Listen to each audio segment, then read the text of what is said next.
வணக்கம் அன்பர்களே. அஸ்ட்ரோசிரி சேனல் வாயிலாக நான் உங்கள் அஸ்ட்ராலஜர் டாக்டர் சதீஷ். மீனராசி என்பர்களே, சனி பகவானின் கடைசி காலகட்டம், அதாவது இறுதி சுற்றுன்னு சொல்லுவோம். அதாவது ஜனவரி, பிப்ரவரி, மார்ச் 2025 என்ன மாதிரியான பலன்கள்? சனி பகவான் யாருடைய நட்சத்திரத்தில் இந்த காலகட்டத்தில் பிரயாணம் பண்றாருன்னா குருவின் நட்சத்திரத்தில். குருங்கிறது உங்க ராசி அதிபதி, அதே சமயத்தில் 10க்குரியவன் தொழில் ஸ்தானாதிபதி நட்சத்திரத்தில் இந்த காலகட்டத்தில் பிரயாணம் பண்றார். அப்போ உங்க ராசி அதிபதி நட்சத்திர சாரத்தில், அதாவது குருவினுடைய நட்சத்திர சாரத்தில் சனி என்பது தொழில் காரகன், குருங்கிறது இந்த மீனராசிக்கு தொழில் ஸ்தானத்தின் அதிபதி. அப்போ தொழில் காரகன் தொழில் ஸ்தானத்தின் அதிபதியாக இருக்கக்கூடிய குருவின் நட்சத்திரத்தில் பிரயாணம் பண்ணும்போது தொழிலில் ஒரு மாற்றங்களை கொடுக்கும்.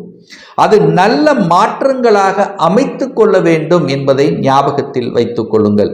அப்போ ஒரு நல்ல வேலை கிடைக்கலைங்கிறவங்களுக்கு வேலை கிடைக்கும், முயற்சி எடுத்தால். ஏன்னா குரு 3ஆம் இடத்துல இருக்கார் அல்லவா? அப்போ உங்க முயற்சியால ஒரு நல்ல மாற்றங்களை உங்களால் ஏற்படுத்தி கொள்ள முடியும் அப்படிங்கிறது அமைப்பு. சரி, அதே சமயத்தில் ராசிநாதனுடைய நட்சத்திர சாரங்கும் போது உங்களுக்காக நீங்க செலவு செய்வீங்க. இதுவரைக்கும் மற்றவர்களுக்காக செலவு செஞ்ச இப்போ உங்களுக்காக உங்களுடைய தேவைக்காக செலவு செய்வீர்கள். என்ன தேவை?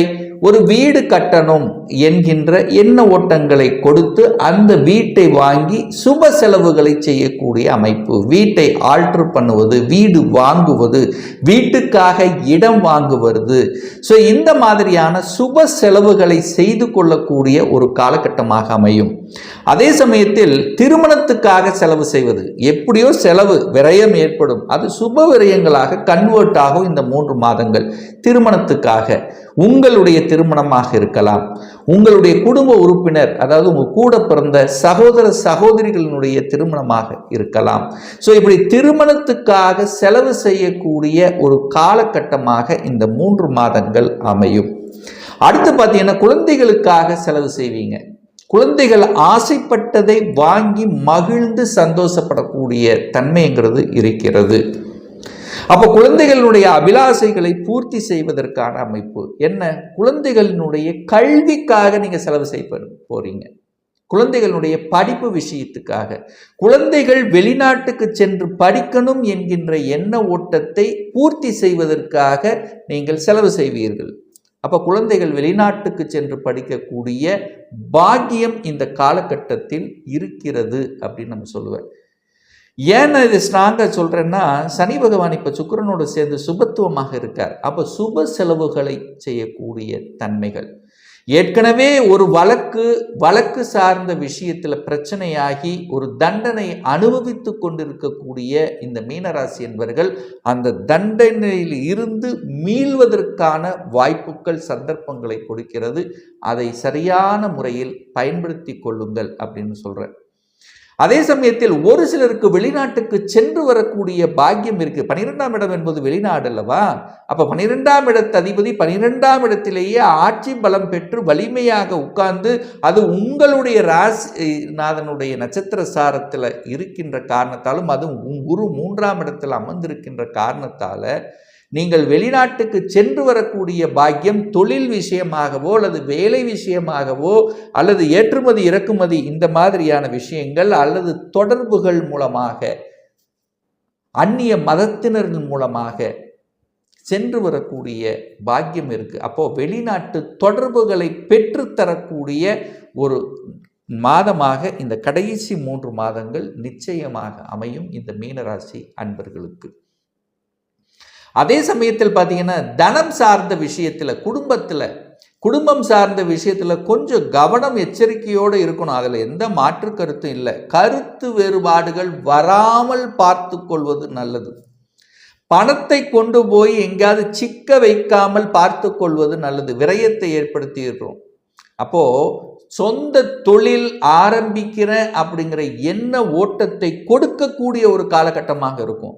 ஆனால் சொந்த தொழில் செய்யணும் என்கின்ற எண்ணம் உடைய இந்த மீனராசி என்பவர்கள் அந்த கொடுப்பினை உங்கள் ஜாதகத்தில் இருக்காங்கிறத நீங்கள் செக் பண்ணிக்கிங்க. நல்ல தசாபுத்தி நடக்குதா அப்படின்னு செக் பண்ணிக்கிங்க. சப்போஸ் இந்த மீனராசி என்பர்கள் யாருக்கெல்லாம் ஒரு சுக்கிர திசை நடந்து கொண்டிருக்கிறது அல்லது சூரிய திசை நடந்து கொண்டிருக்கிறதுனா கொஞ்சம் கவனம் எச்சரிக்கை ரொம்ப ரொம்ப இருக்கணும். ஏன்னா கடனை கொண்டு போய் சிக்க வச்சு விடும், கடன்காரனை ஆக்கி விட்டுரும், இல்லை தொழிலில் லாக் ஆகி விட்டுரும். ஸோ இந்த மாதிரியான தன்மை இருப்பதனால தொழிலை தொடங்கக்கூடியவர்கள், இனிமேல் தொழிலை தொடங்கக்கூடியவர்கள் அல்லது ஏற்கனவே தொழிலை தொடங்கி இருப்பவர்கள் இந்த நான் சொன்ன தசாபுத்தி இருக்கும்போது இன்னும் கொஞ்சம் கவனம் எச்சரிக்கையோடு இருக்கணுங்கிறத ஞாபகத்தில் வச்சுக்கோங்க. அல்லது எந்த தசாநாதன், யாருடைய தசாநாதன் நடந்து கொண்டிருந்தாலும் அவர்களோட சனி ராகு கேதுகள் இணைந்து இருந்து தசாபுத்தி, அது குறிப்பாக சொல்லப்போனால் சனி ராகு செவ்வாய் இந்த ஒட்டுமொத்த இந்த 3 கிரகங்கள் பாவ கிரகங்களினுடைய தொடர்புகளை பெற்ற ஒரு கிரகம் தசா நடக்கும் போது கவனமாக இருக்கணுங்கிறத ஞாபகத்தில் வைத்துக் கொள்ளுங்கள். ஸோ பாக்கியம் கிடைக்குமா, ஒரு குழந்தை பாக்கியம் கிடைக்குமா, விரயத்தையே ஏற்படுத்தி கொண்டிருந்ததுன்னா இப்போ சனி பகவான் குருவின் நட்சத்திரத்தில் பிரயாணம் பண்ணுறார். அப்போது குழந்தை பாக்கியத்துக்கான வாய்ப்புகள் இருக்குது.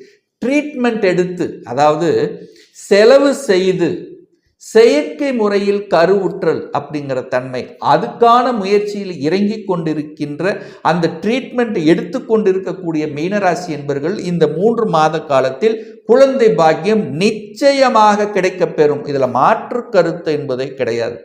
அப்போ குழந்தை பாக்கியத்தை கொடுக்கக்கூடிய ஒரு காலகட்டமாக அமையும். அப்போ சனி பகவான் குருவின் நட்சத்திரத்தில் பிரயாணம் பண்ணும்போது, குருங்கிறது தனக்காரகன் அல்லவா, அப்போ தனம் கிடைக்கும், பணவரவு இருக்கும், அதுக்கு தகுந்த மாதிரி விரயமும் இருக்கும். தனம் வரும், விரயமும் ஆகும். அப்போ சுப விரயங்களாக கன்வெர்ட் பண்ணிக்கிறது புத்திசாலித்தனம் அப்படிங்கிறத ஞாபகத்தில் வைத்துக் கொள்ளுங்கள்.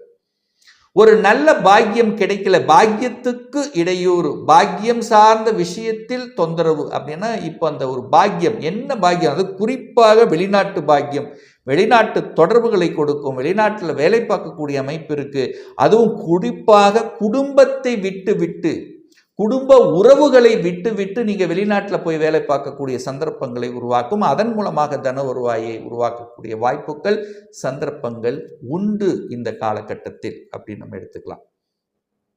ஆனால் கடன் விஷயத்தில் மட்டும் கவனமாக இருந்து கொள்ள வேண்டும். கடனை வளர்ப்பேன் என்கின்ற அமைப்பில் இருக்கிறதுனால நீங்கள் செலவு செய்யும் போது, ஏதாவது பண்ணும்போது தன்னுடைய கெப்பாசிட்டிக்கு மேலே கடன் போகக்கூடாதுங்கிறதையும் ஆழமாக மனதில் பதிய வைத்துக் கொள்ள வேண்டும் இந்த மீனராசி அன்பர்கள். ஏன்னா உங்கள் ராசிலேயே ராகு இருக்கார் பார்த்தீங்களா, அந்த ராகுங்கிறது பாம்பு கிரகம் அல்லவா, ராகுங்கிறது பிரம்மாண்டத்துக்காரகன். பிரம்மாண்டமான ஆசைகள் எண்ணத்தை தூண்டிவிட்டு அதில் ஒரு இக்கு வச்சு விட்டுருவார். அப்போ என்ன பண்ணுவீங்க, அடுத்த 2 வருஷத்துக்கு கடனை வாங்கி கடனை கட்டுது, கடன் அப்படிங்கிற தன்மைக்கு கொண்டு சென்று விடும். ஏன்னா அடுத்த வருடம், அதாவது 2025 மார்ச்சுக்கு அப்புறம் இந்த சனி பகவான் உங்கள் ராசியிலேயே போய் உட்கார போகிறார். அது சனியோடு சேர்ந்து அங்கே உட்கார போகிறார். ஜென்ம சனியாக இருக்க போகிறார். மனக்குழப்பத்தை கொடுத்து விடும், சங்கடங்களை உருவாக்கிவிடும்.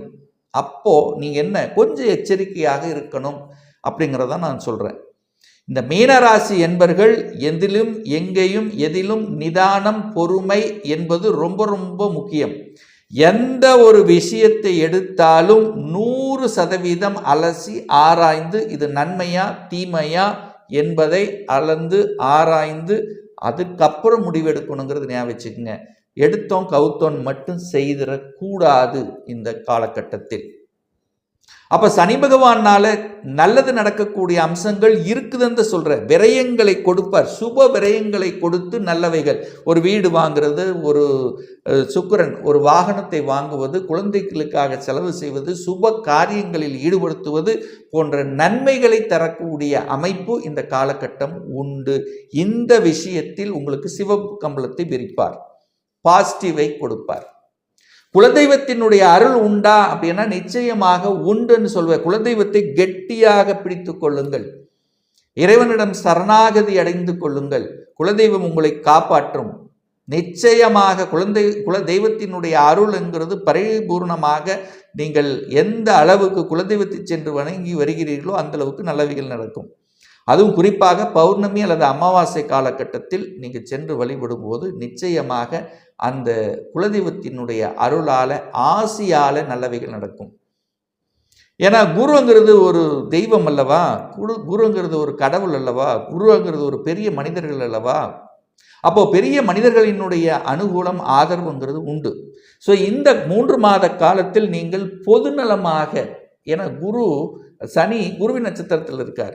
குரு இப்போ கோச்சாரத்தில் பார்த்தீங்கன்னா 3ஆம் இடத்தில் அமர்ந்து கொண்டு கேதுவையும் பார்த்து கொண்டு இருக்கார். அப்போ என்னென்னா ஆன்மீக எண்ணங்களை கொடுக்கும், ஆன்மீக காரியங்களில் ஈடுபடக்கூடிய தன்மை. கொஞ்சம் நீங்கள் சம்பாதித்து வச்ச ஒரு சிறு தொகை ஆன்மீக காரியங்கள், பொது காரியங்களில் நீங்கள் செலுத்தினீர்களேயானால் நிச்சயமாக உங்களுக்கு ஒரு நல்ல அந்தஸ்து, பதவி இதெல்லாமே கிடைக்க பெறும் அப்படிங்கிறத நான் சொல்கிறேன். ஏன்னா சுக்கிரனும் பார்த்தீங்கன்னா 8க்குரியவன் 12ல் போய் இருக்கார். திடீர் அதிர்ஷ்ட வாய்ப்புகளும் உங்களுக்கு வரக்கூடிய அமைப்பு இருக்குது. 8க்குரியவன் 12ல் போய் இருக்கான்லவா, கெட்டவன் கெட்டிடில் கிட்டிடும் ராஜயோகம். அந்த அமைப்பின்படி இந்த ஜனவரி மாதம் அந்த சனியோடு சேர்ந்து சனியினுடைய துறைகளில் நல்லவைகள் நடக்கக்கூடிய அமைப்புகளை நிச்சயமாக உருவாக்கும். இதில் மாற்று கருத்தே கிடையாது. ஸோ ஆக மொத்தம் இந்த 3 மாதங்களில், ஜனவரி, பிப்ரவரி, மார்ச் 3 மாதங்களில் நல்லது நடக்கக்கூடிய, நல்லவைகள் நடக்கக்கூடிய, சுப செலவுகளை கொடுக்கக்கூடிய, அந்த சுப காரியங்களில் ஈடுபடக்கூடிய, குழந்தை பாக்கியம் பெற்றுத்தரக்கூடிய ஒரு அற்புத காலகட்டமாக அமையுங்கிறதுல மாற்று கருத்தே கிடையாது.